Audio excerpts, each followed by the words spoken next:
Assalamualaikum warahmatullahi wabarakatuh. Selamat malam. Jumpa lagi dengan saya Aldi di channel Mereka Ada. Dimanapun kalian berada, saya doakan semoga kalian dalam kondisi sehat dan selalu diberikan kemudahan dalam menjalankan segala aktivitas. Pada kesempatan kali ini saya akan menceritakan sebuah pengalaman di Gunung Bromo. Cerita ini ditulis kembali oleh Mas Fidi Muhammad. Namun sebelum mulai bercerita, support juga channelnya Mas Fidi Muhammad yang link channelnya sudah saya taruh pada kolom deskripsi. Dan tentunya support juga channel Mereka Ada dengan menekan tombol subscribe dan menyalakan lonceng notifikasinya, agar teman-teman tidak ketinggalan setiap channel ini upload video terbaru. Kalau gitu tanpa banyak basa-basi lagi, mari kita mulai ceritanya.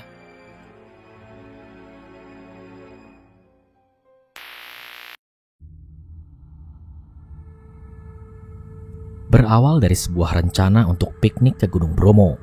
Sudah pada tahu kan Gunung Bromo? Waktu itu mereka ada 6 orang. Ada Ipul, Rizky, Puput, Mustafa, Agung, dan Tommy. Mereka berenam tinggal di satu kampung dan biasa kumpul bareng di warung kopi. Berhubung 2 minggu ke depan ada libur hari raya, Ipul mempunyai agenda untuk pergi piknik ke Gunung Bromo. Ya, untuk mengisi waktu liburan lah. Lagi pula teman-temannya Ipul juga belum pernah ke Gunung Bromo. Beberapa hari setelah mengagendakan, Ipul dapat informasi dari orang sekitar.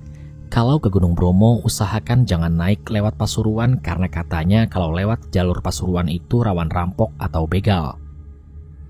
Mendengar kabar itu, Ipul memberitahu teman-temannya kalau lewat jalur Pasuruan itu katanya rawan. Dan diputuskanlah mereka untuk ke Gunung Bromo via Malang saja.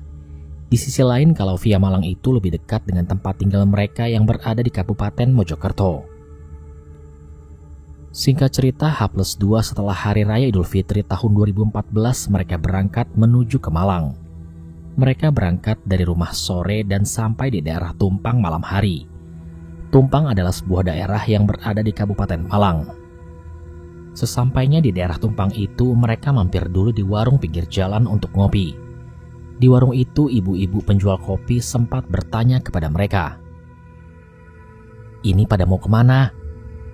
"Mau ke Bromo, Bu." "Malam-malam gini?" "Iya, Bu. Memangnya kalau malam kenapa?" "Ya nggak apa-apa. Kalau mau ke Bromo malam, mending lewat Probolinggo aja. Lebih rame jalannya. Kalau lewat sini, mendingan siang."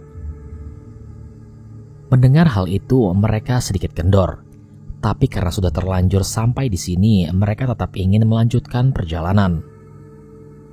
Setelah kurang lebih 45 menit mereka ngopi, mereka akhirnya melanjutkan perjalanan lagi menuju ke gerbang perizinan. Sesampainya di gerbang perizinan terlihat sangat sepi. Hanya ada beberapa pengunjung saja, itu pun sebagian akan ke Gunung Semeru, bukan ke Bromo.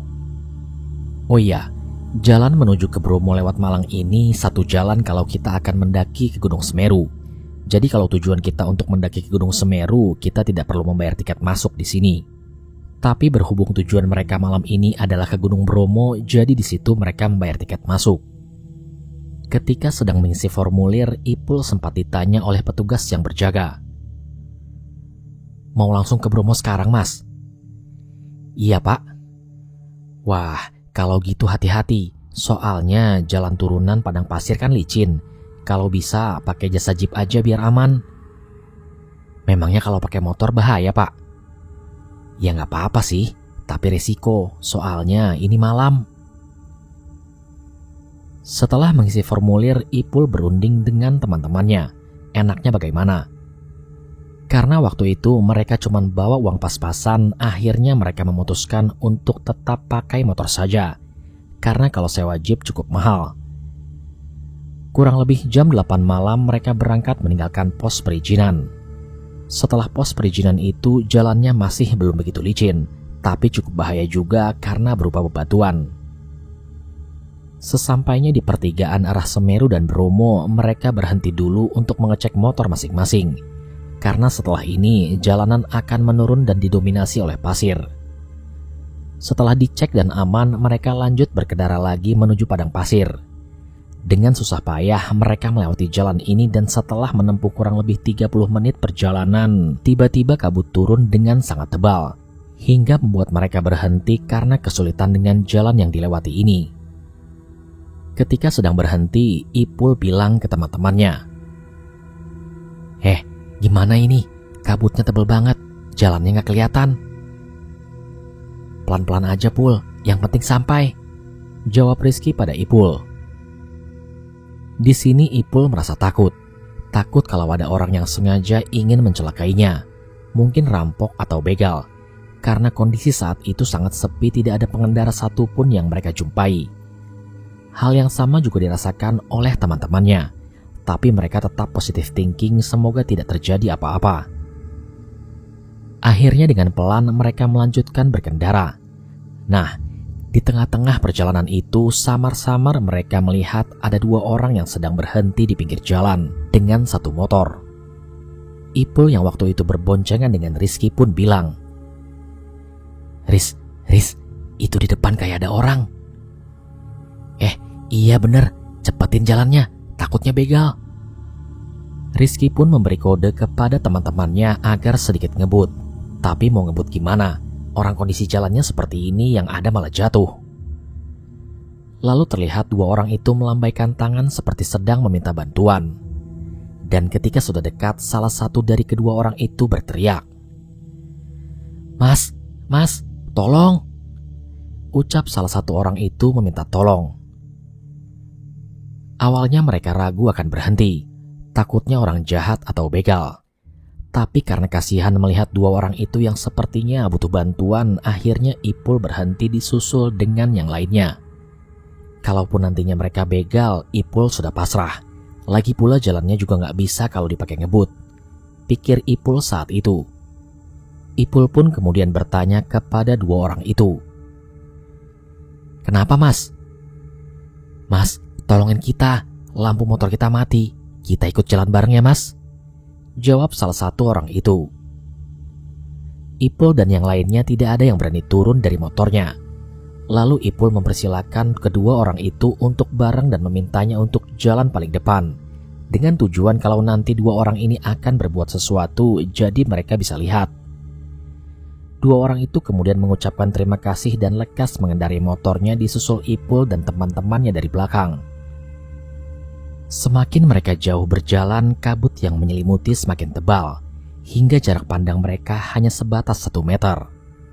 Lampu dari motor pun tak bisa menembus tebalnya kabut itu. Di sisi lain, jalan yang mereka lewati ini semakin ke sana semakin licin oleh pasir, jadi otomatis jalan mereka semakin pelan. Setelah cukup jauh berjalan melewati pasir itu, tiba-tiba dari belakang Puput yang berboncengan dengan Mustafa berteriak sambil membunyikan klakson. Weh, berhenti!" Spontan Ipul berhenti, begitupun 2 orang yang ada di depannya. Ipul kemudian bertanya kepada Puput, "Kenapa berhenti?" Agung sama Tommy ketinggalan jauh di belakang," jawab Puput. Setelah dilihat ke belakang, ternyata benar, motor Agung dan Tommy tidak terlihat. Di sini Ipul sudah berpikiran negatif. Apa jangan-jangan Agung sama Tommy kenapa-napa? Akhirnya mereka berhenti untuk menunggu kedua temannya yang tertinggal itu. Dan ketika sedang berhenti, Ipul bertanya kepada Puput, "Sejak kapan mereka gak kelihatan?" "Gak tahu, perasaan tiba-tiba udah gak kelihatan aja." Mereka memutuskan untuk menunggu Agung dan Tommy dulu sambil ngobrol dengan kedua orang yang ikut bareng tadi. "Sampean dari mana Mas?" tanya Ipul. "Kita dari Malang Mas, untung aja ketemu kalian, kalau enggak tahu lagi kita." Setelah cukup banyak ngobrol dengan 2 orang itu, mereka sedikit lega karena sepertinya mereka tidak ada niatan jelek. Tapi mereka menemukan masalah baru. Sudah hampir 15 menit mereka menunggu Agung dan Tommy tidak terlihat juga. Di sini mereka panik, takutnya Agung dan Tommy nyasar atau yang lainnya. "Ini gimana? Agung sama Tommy gak kelihatan juga," ucap Ipul dengan panik. "Gak tahu Pul, mungkin motornya mogok," jawab Puput. Kemudian 2 orang asal Malang itu menyarankan, "Kalau gitu kita putar balik aja dulu Mas, siapa tahu temennya beneran mogok." Akhirnya mereka memutuskan untuk putar balik menyusul Agung dan Tommy. Nah, baru beberapa meter mereka berputar balik, kelihatan tuh motor Agung dan Tommy. Mereka semua berhenti dan Ipul bertanya kepada Agung. "Kok lama, Gung? Habis ngapain aja?" Dengan wajah panik, Agung menjawab, "Aku habis nabrak orang tadi, Pul." "Hah? Terus orangnya gimana?" "Nah itu dia, habis ketabrak orangnya langsung lari dan gak kenapa-napa, malah kita yang jatuh dari motor." Agung jawab begitu. Tapi ya sudahlah, yang penting mereka dan orang yang ditabrak itu gak kenapa-napa. Kemudian Ipul putar balik lagi untuk melanjutkan perjalanan. Tahu gak, kalau orang yang ditabrak Agung tadi itu mungkin bukan manusia. Karena bagaimana bisa, orang itu gak kenapa-napa setelah ditabrak.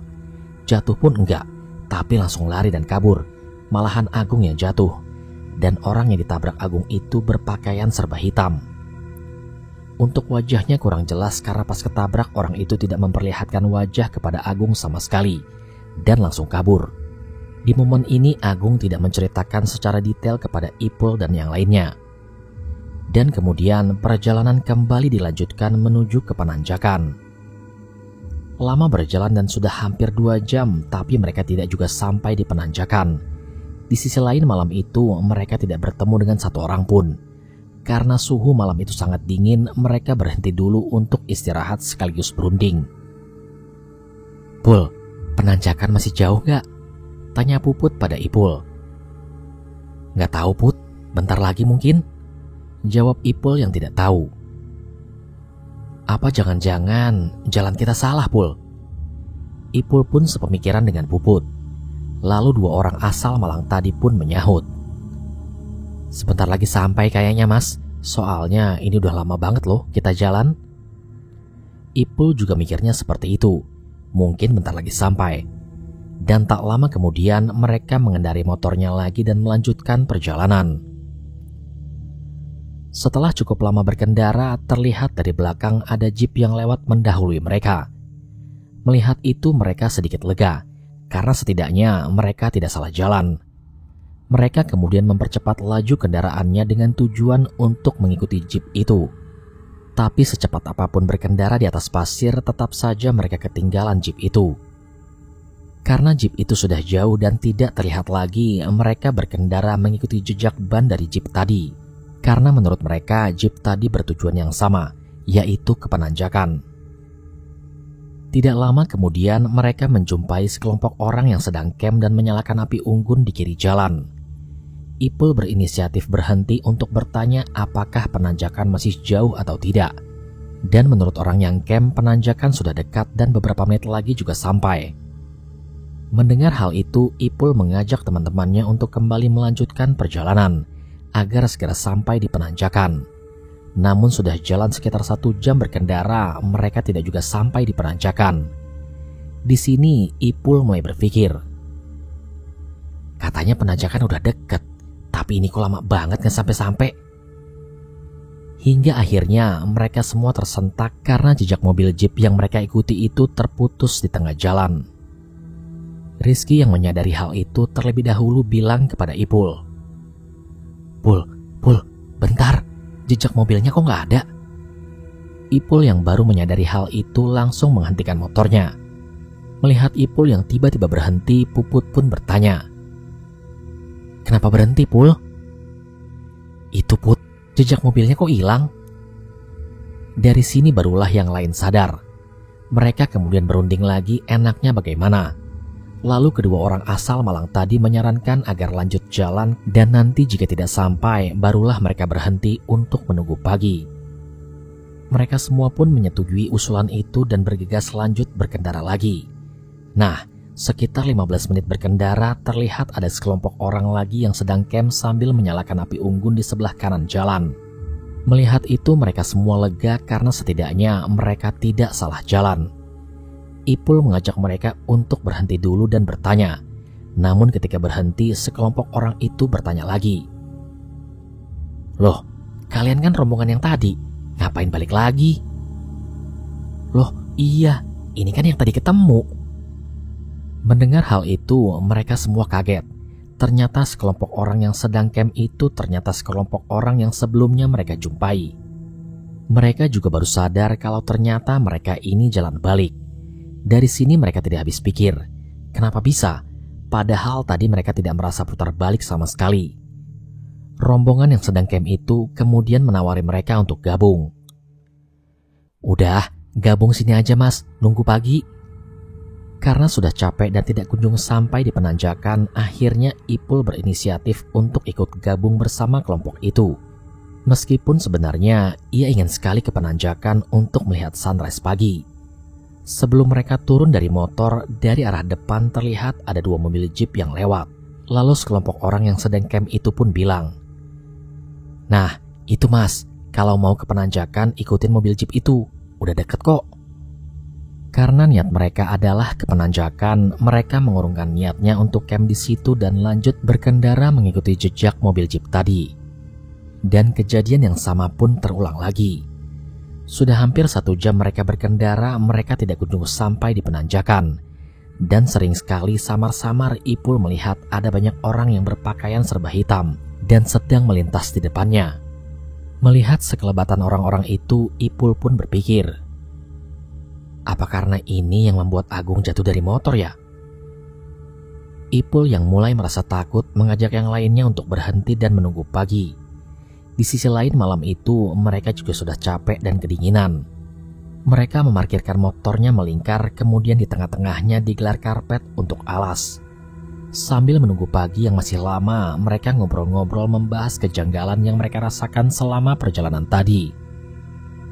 Lama mereka ngobrol dan pagi pun tidak kunjung tiba. Rasanya malam ini panjang sekali. Seringkali Ipul melihat jam yang masih menunjukkan jam 2 dini hari. Karena tidak tahan dengan suhu yang sangat dingin, mereka berencana untuk membuat api unggun. Tapi masalahnya tidak ada kayu sama sekali di sekitaran situ. Jadi dengan sangat terpaksa mereka membakar barang yang ada di dalam tasnya, yang sekiranya tidak penting. Ada kertas yang dibakar, ada plastik yang dibakar, sampai-sampai kaos ganti Ipul pun dibakar karena saking dinginnya. Setelah sudah tidak ada lagi yang bisa dibakar, satu persatu dari mereka mulai tidur kecuali Ipul.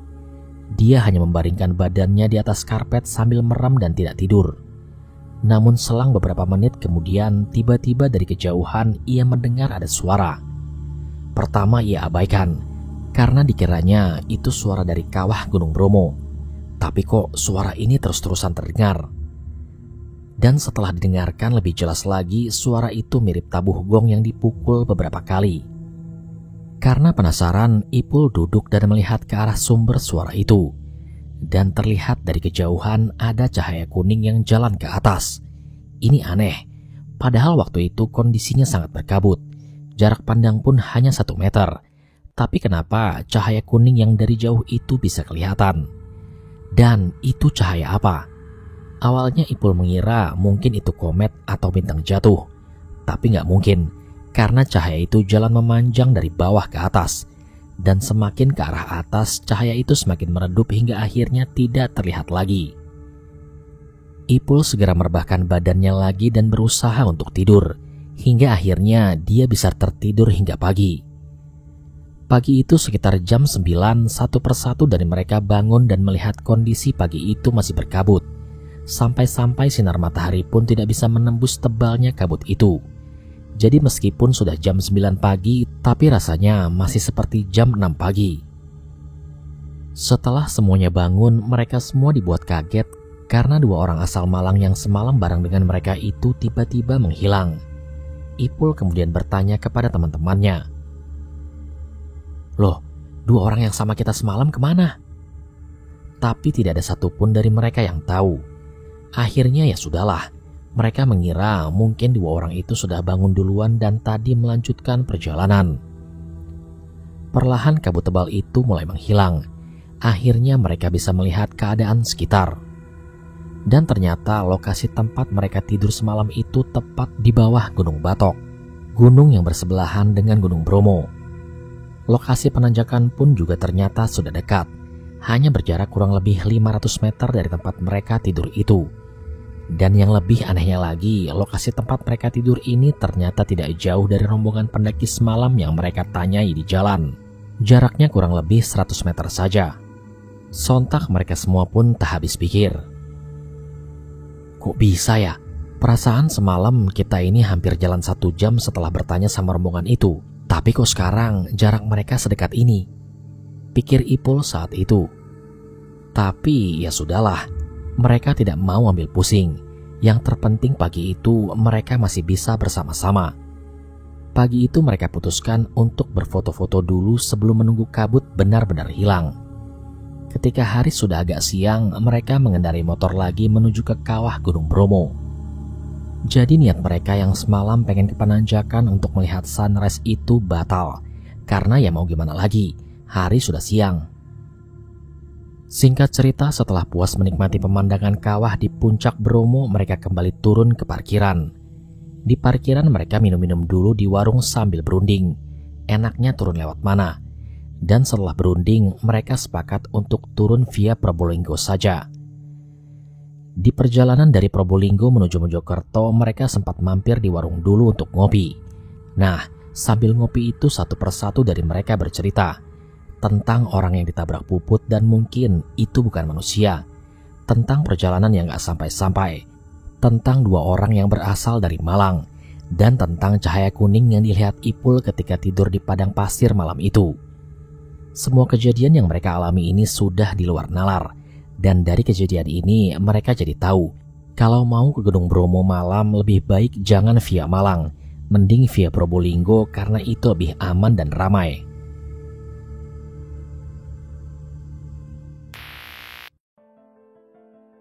Sekian cerita Ipul dan teman-temannya. Semoga bisa diambil pelajaran dari cerita tersebut. Terima kasih kepada Mas Vidi Muhammad yang sudah mengizinkan saya untuk membacakan cerita ini di channel Mereka Ada. Jangan lupa mampir ke channelnya Mas Vidi yang link channelnya sudah saya taruh pada kolom deskripsi. Jangan lupa juga support channel Mereka Ada dengan cara like, komen, share, dan subscribe. Dan nantikan cerita selanjutnya yang pastinya tidak kalah seru. Sampai di sini dulu perjumpaan kita kali ini. Sampai bertemu pada episode selanjutnya. Saya Aldi pamit undur diri dari hadapan kalian. Wassalamualaikum warahmatullahi wabarakatuh.